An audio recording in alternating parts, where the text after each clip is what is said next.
Ako po si James Margalian sa NDT Operator ng CCCM Shirt Line 2 na Plaza. Nagamit po ito ng 7 beses isang linggo na may total run na 177 meters.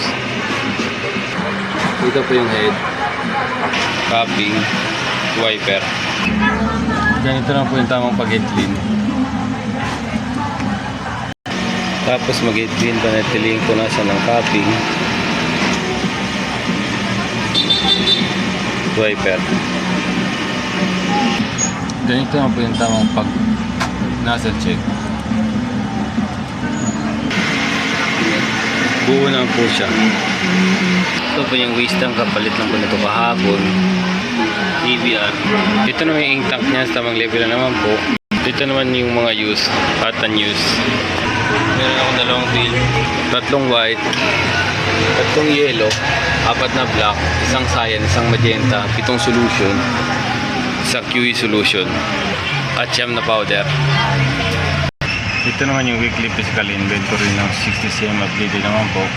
Ito naman yung consumable withdrawals ng 60cm sa buong isang linggo. Nagagamit po ako ng dalawang film, 2 white, 2 powder, at isang QE solution.